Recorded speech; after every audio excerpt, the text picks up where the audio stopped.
Wassalatu wassalamu ala rasulillah Sayyidina wa maulana Muhammad ibn Abdullah wa ala alihi wa sahbihi wa man tabi'ahu wa mawala.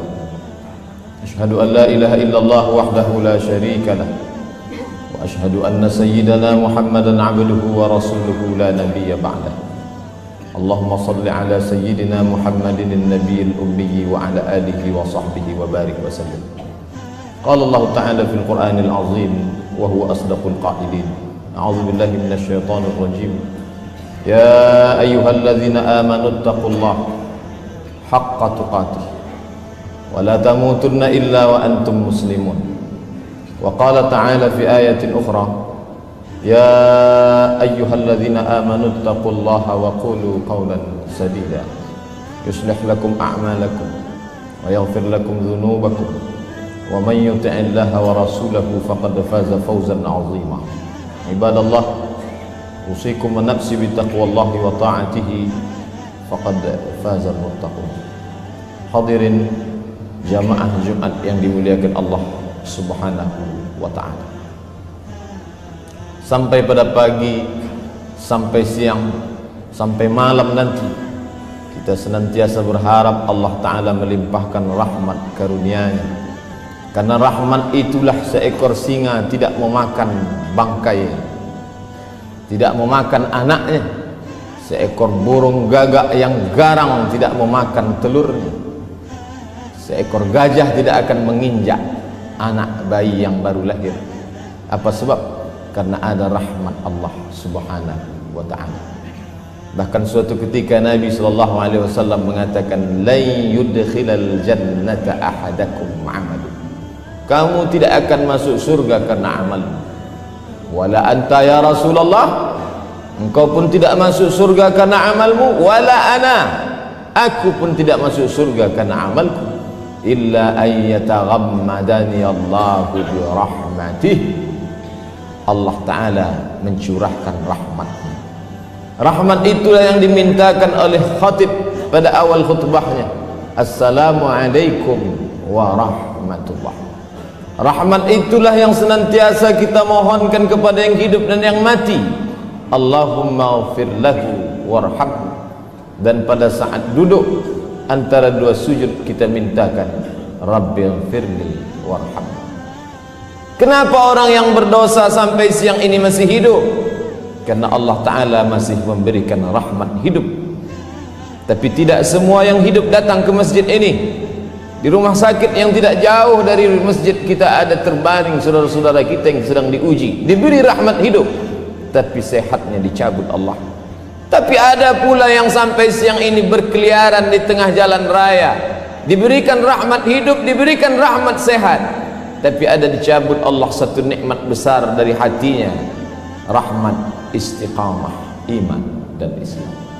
Oleh sebab itu rukun khutbah khatib mengucapkan alhamdulillah. Kenapa diucapkan alhamdulillah? Karena sampai siang hari ini masih bersemayam dalam diri khatib dan semua kaum muslimin yang melaksanakan salat Jumat, masih bersemayam rahmat hidup, rahmat sehat, rahmat istiqamah dalam iman dan Islam. Kita hanya dapat membalaskan dengan ucapan lidah, alhamdulillah. Kalimatani, dua kalimat, khafifatani 'alal lisan, ringan diucapkan lidah, saqilatani fil mizan, tapi berat pada timbangan mizan hari kiamat. Subhanallah wa bihamdihi, subhanallah wa bihamdihi. Senantiasa kita basahkan lidah berzikir, hanya itu yang dapat kita balaskan atas segala nikmat rahmat karunia Allah Subhanahu wa ta'ala. Tapi rasanya tidak adil bila orang diberi lidah hanya sanggup bertasbih. Bagaimana bila diberi kekuasaan? Apakah seekor gajah akan dianggap melakukan perbuatan yang sama dengan seekor semut? Tentu tidak. Makin besar nikmat rahmat yang dicurahkan Allah, maka makin besarlah tuntutan Allah terhadap diri kita.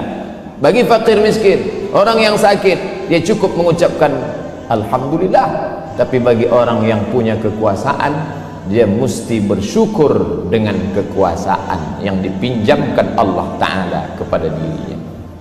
Kekuasaan yang engkau terima bukanlah hadiah. Kekuasaan yang engkau terima bukanlah suatu kemuliaan, tapi dia adalah tanggung jawab di hadapan Allah Subhanahu wa ta'ala. Kita ingin melihat dalam sejarah sebelum Islam, sebelum Nabi Muhammad sallallahu alaihi wasallam datang, bagaimana orang-orang yang bukan beragama Islam menggunakan kekuasaannya untuk menolong agamanya. Dalam catatan sejarah, lebih 3 abad sebelum kelahiran Isa alaihi salam, di Samudra Hindia, di tengah belantara India, ada seorang raja bernama Asoka. Lalu dengan kekuasaannya dia tolong penyebaran agama Buddha hingga sampailah ke negeri kita, ke Pulau Sumatera, ke Semenanjung Melaya. Maka tidak dapat dipungkiri nenek moyang kita pun salah satu penganut agama tersebut. Dengan apa agama itu sampai? Padahal alat telekomunikasi multimedia belum lagi canggih seperti saat ini. Dia sampaikan agama itu dengan kekuasaan. Nama Ashoka tertulis dengan tinta emas, seorang kaisar India yang mengejar segala penjuru dunia untuk menyebarkan satu agama keyakinannya. Abad ketiga memasuki awal abad keempat Masehi, seorang kaisar Romawi bernama Konstantin ingin memuliakan namanya. Dia buat nama kota menjadi nama dirinya, Konstantinopel. Seluruh Eropa dia kristenkan. Dengan apa? Dengan kekuasaan yang ada pada dirinya. Bila orang tidak tahu keyakinannya ini apakah diridai Allah atau tidak, tapi dengan kekuasaan dia tolong agamanya. Mengapa orang beriman yang yakin la ilaha illallah Muhammad Rasulullah, tapi dia tidak berbuat apa-apa untuk agamanya? Kelak dia akan ditanya di hadapan Allah. Bagi yang punya telinga hanya akan ditanya telinga, bagi yang punya mata hanya akan ditanya mata, bagi yang punya lidah akan ditanya lidah. Tapi yang punya kekuasaan, selama engkau berkuasa, apa yang sudah kau pakai untuk agama Allah? Berapa masjid yang kau bangun? Berapa musalla yang kau bantu? Berapa anak yatim yang kau sekolahkan? Berapa perda peraturan daerah yang berbau syariah yang dapat engkau lahirkan?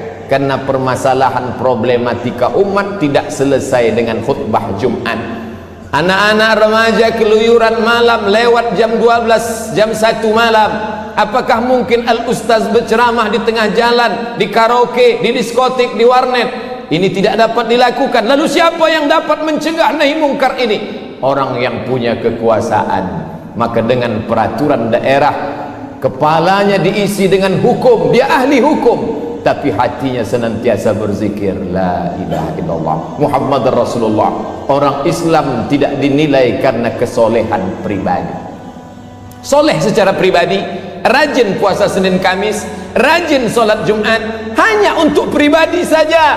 Ayyahdiyallahu bika rajulan wahidan, satu orang dapat hidayah karenamu, khairum min humurin ni'am, lebih baik daripada engkau memiliki seekor unta yang merah. Unta merah adalah harta kebanggaan orang kafir musyrik jahiliyah. Engkau memiliki seekor unta yang merah, kau sangka kau sudah punya dunia dan seisinya. Bukan itu kata Nabi. Satu orang dapat hidayah karenamu, engkau lahirkan peraturan-peraturan yang dapat menjaga umat, yang dapat membuat mereka jauh dari yang mungkar.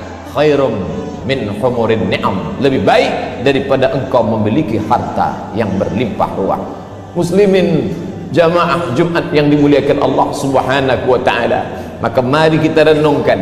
Mungkin ketika mendengar kalimat-kalimat ini, di antara kita terlintas dalam pikirannya, aku bukan penguasa, aku tidak punya kekuasaan. Memang benar. Bukankah kita berkuasa di kantor yang kita diamanahkan untuk memimpinnya? Bukankah kita berkuasa di perusahaan yang kita diamanahkan Allah menjadi direkturnya? Bukankah kita berkuasa di tengah keluarga kita? Paling tidak kita semua adalah kepala keluarga, dan kita berkuasa kepada anak istri. Ya ayyuhalladzina amanu, hai orang beriman, qu anfusakum, jaga dirimu, wa ahlikum, orang-orang yang berada di bawah kekuasaanmu, nara, dari api neraka. Seorang pemimpin tidak dapat mengatakan yang penting aku selamat, yang penting saya salat, yang penting saya puasa, masalah anak buah saya bukan urusan saya. Kita kan sudah dewasa, urusan pribadi urus masing-masing. Hubungan dengan Tuhan adalah hubungan individual. ini kalimat orang-orang sekuler yang memisahkan diri dengan agama, yang memisahkan kenegaraan dengan agama. Dalam Islam kita diajarkan dari sejak mulai bangun tidur, buka mata sampai tutup mata harus berdasarkan ajaran Islam. Ya ayyuhalladzina amanu, wahai orang-orang beriman, udkhulu, masuklah kamu fisilmi, dalam Islam, kafah, secara keseluruhan. Salahkah bila orang sudah tidak punya kekuasaan lalu rajin ke masjid, rajin berinfak sedekah? Tidak salah, baik. Dia ingin menutup usianya dengan husnul khatimah, amat sangat baik. Tapi alangkah amat teramat sangat baik bila kekuasaan itu ada dalam genggaman tangan, itulah yang dipakai untuk menolong agama Allah Subhanahu wa ta'ala. Jamaah Jumat yang dimuliakan Allah, ketika Allah Subhanahu wa ta'ala menitipkan suatu rahmat kepada diri kita, nanti dia akan tanya itu. Innas sam'a, pendengaran, wal basar, penglihatan, wal fuad, hati, kullu ulaika kana anhu mas'ula. Semua akan disoal, semua akan ditanya, semua akan diminta pertanggungjawaban di hadapan Allah Subhanahu wa ta'ala. Mungkin kita tidak punya kuasa, tapi ada rahmat harta yang dititipkan Allah, maka harta itu juga bukan hadiah. Harta adalah tanggung jawab dan amanah. Sebesar apa harta itu sudah kita buat untuk menolong agama Allah Subhanahu wa ta'ala. Syekh Muhammad Al-Ghazali, guru dari Syekh Yusuf Al-Qaradawi, menyebutkan dalam salah satu kitab tulisannya bahwa orang Perancis berinfak dalam tanda kutip, menghabiskan hartanya 150 ton emas untuk merubah agama kaum muslimin yang ada di Afrika Utara, Tunisia, Aljazair, Maroko. Khatib menyaksikan sendiri katedral besar tegak berdiri, menaranya mencakar langit di tengah kota Rabat, ibu kota Maroko. Padahal tidak seorang pun orang Maghribi yang berubah keyakinan. Mereka sudah siapkan harta begitu banyak. Orang-orang Itali tidak mau menuliskan agama dalam IC, identity card, kartu tanda pengenal. Apa sebab? Apa kronologis orang Itali tidak mau menuliskan agama di kartu tanda penduduknya? Karena bila ditulis agama, maka otomatis gajinya akan dipotong 10% oleh agama. Apa maknanya? Ada kewajiban memberikan 10% dari pendapatan untuk agama. Islam, pernahkah gaji kita dipotong langsung 10%? Kalaupun ada kabupaten, kota, Pemda yang memotong 2,5%, itu pun zakat. Tapi 10% terlalu banyak. Yang 2,5% pun banyak yang mengeluarkan sumpah serapah. Saya mau berzakat, itu terserah saya. Saya mau bersedekah, itu hubungan pribadi saya dengan Tuhan. Kenapa mesti diatur-atur? Kenapa mesti diurus-urus? Ternyata orang Eropa yang sekuler, yang katanya kafir, yang katanya sosialis, yang katanya komunis, mereka masih memotong potongan atas dengan potongan yang luar biasa. Jamaah Jumat yang dimuliakan Allah Subhanahu wa ta'ala, maka kita perlu berpikir sejenak. Agama Allah ini dulu pernah kuat. Kenapa? Dia ditopang dengan tiang-tiang yang kokoh, tiang kekuasaan, tiang ekonomi, tiang ilmu pengetahuan. Maka kita akan bangkitkan lagi agama ini. Sulitkah bagi Allah Ta'ala menolong agamanya? Allah Maha Besar. Innama amruhu idza arada syai'an ay yaqula lahu kun fayakun wa huwa ala kulli syai'in qadir. Dia Maha Kuasa atas segala sesuatu. Lalu kenapa kita perlu menolong agama ini? Bukankah dia Maha Kuasa? Bukankah dia Al-Aziz, Al-Jabbar, Al-Mutakabbir, Zul Jalali wal Ikram? Kenapa makhluk yang lemah ini disuruh untuk menolong agamanya? Dia katakan dalam kitab sucinya, in tansurullaha, kalau engkau tolong agama Allah, yang surkum, dia akan menolong kamu. Dia bukan tidak sanggup untuk menolong agamanya, dia Maha Kuasa untuk membolak-balikkan dunia ini, tapi dia ingin menguji hamba-hambanya. Hambaku yang kutitipkan kekuasaan, sudikah engkau kuuji dengan kekuasaan? Banyak orang menganggap menjadi miskin itu ujian. menjadi rakyat jelata, tidak punya kuasa. Oh, kasihannya si fakir miskin, dia sedang diuji. Tapi banyak yang tidak sadar bahwa kekuasaan adalah ujian, bahwa harta adalah ujian. Banyak yang lulus dengan kemiskinan, banyak yang lulus dengan kesusahan, tapi ketika diuji dengan harta benda dan kekuasaan, disitulah dia lupa kepada Allah Subhanahu wa ta'ala. Padahal semua ini tak lain tak bukan adalah ujian. Ketika raja diraja, Sulaiman anak Daud alaihi salam, bagaimana kekuasaan Nabi Sulaiman? Dari sungai Nil Afrika Utara sampai sungai Efrat di Irak, Asia Afrika, kekuasaan Sulaiman. Bagaimana kehebatan Sulaiman? Sulaiman sampai-sampai menguasai tidak hanya dunia manusia, sampai kepada dunia jin ifrit pun dikuasai oleh Sulaiman. Ya ayyuhal mala'u, wahai pasukan bala tentaraku, ayyukum ya'tini bi arsyiha, siapa yang sanggup memindahkan singgasana kursi Balqis, Ratu Balqis punya kekuasaan di Yaman, kerajaan Sabah. Siapa yang bisa memindahkan kursi Balqis dari Yaman ke Palestina, 3000 km jauhnya? Siapa yang bisa? Wa qala ifritum minal jin, berkatalah jin ifrit, ana atika bihi, aku sanggup memindahkan kursi Balqis qabla an taquma min maqamik, sebelum engkau tegak dari tempat dudukmu. Belum kau berdiri hai Sulaiman, kursi Balqis sudah sampai. Wa qala allazi indahu ilmun minal kitab, berkata seorang lelaki yang memiliki ilmu dari Alkitab, Al-Quran, kitab suci Allah.